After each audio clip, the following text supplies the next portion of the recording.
G'day viewers, I've modified this Ford Transit Ford Ultimate Tradies van, so that probably should come as an option from the factory, I reckon. But basically I've added a modem in there, a household Telstra modem with a SIM card backup. It's designed to work on your DSL line or phone line. Because it's got a SIM card backup in it, I've got a SIM card in there and I could use it as a portable hotspot. So I've got a smart head unit in this thing, like my Hilux. I could use online streaming services while I'm driving. But you gotta put the handbrake on. When you park somewhere. Yeah. You can watch things while you're driving, but don't do that. That's naughty. So when you're parked up somewhere, you're doing something or after a long drive, going for a little power nap, you can just put your handbrake on and watch a movie online on the head unit. I've also whacked on a solar panel up there. A bit smashed, but it works 100%. Because these transits, they're catered to all sorts of markets, including campers or motorhomes. People convert this into motorhomes. What they do in the factory, they've got a plug here that you pop out. There's also a plug here that you pop out. And there's also an option for a sunroof, or like a bus has. The escape hatch like buses have. And now I've popped that one out and put a deck type weatherproof seal on there. That may cover the third of the existing hole, which is designed for that from the factory. You can also put your satellite and your TV antennas and things through these things, which is why they're there. Got a charge controller. That goes to the parallel batteries. One's an auxiliary battery, one's a starting battery with these transits. It's done from the factory.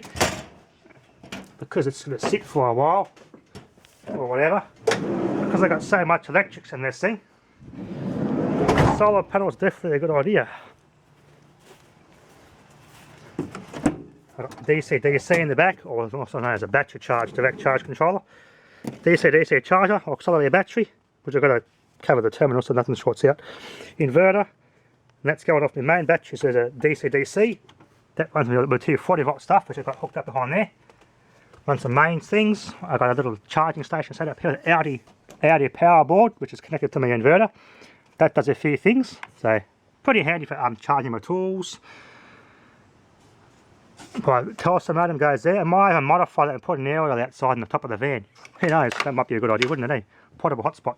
Because I know some buses in Taiwan, public transportation has these modems, and they use it for streaming KTV, and members of the public who don't have access to or don't have a cell phone carrier, but they have other devices that don't have cellular, they can connect to these while they're on the public transportation, which is kind of cool.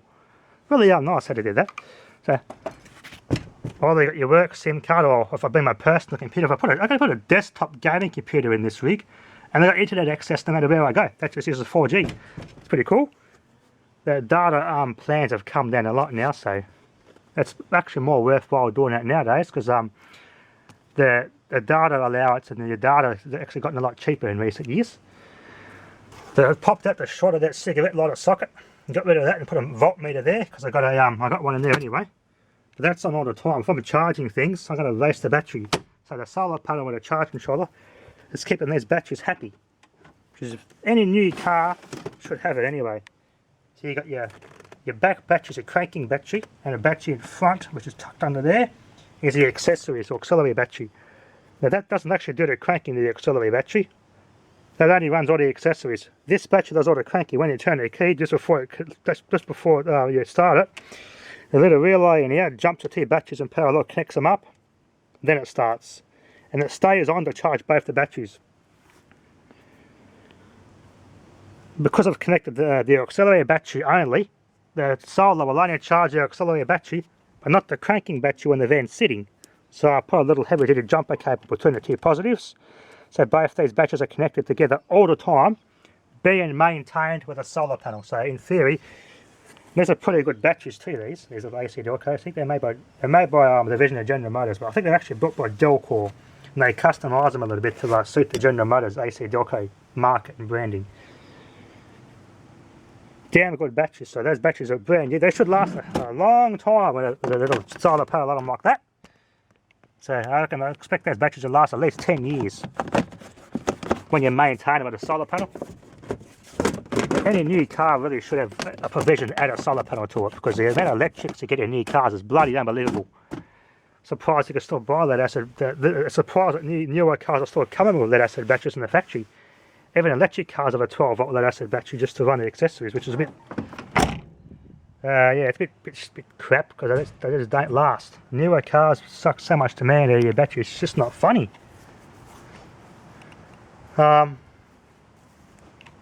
This has actually worked out quite well. That solar panel is a 440 watt tier 1 household Jinko panel. You can't really see it up there, but I've got to get up there with a ladder, have a look. But it was the biggest one I've got.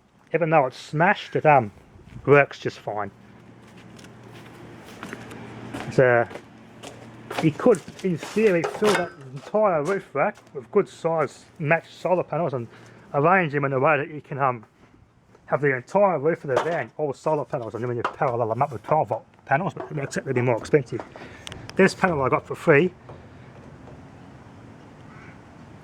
It is smashed, as I said, but like the one up there is and the one behind it over there is, and they're working 100% fine, no issues. Bolted it down, that's not going anywhere. And there's my little deck type at the front. As I said, these are your plugs that you pop out. That's the old EV or D90s of these vans. The Chinese knockoff of these vans don't have the gutters, so you got to bolt your through here, your roof rack, which you got to be done by the factory. Or if you get the tradie package in those vans, that will do it. This sort of rack's actually a cheaper rack anyway, with it clamps on the gutter.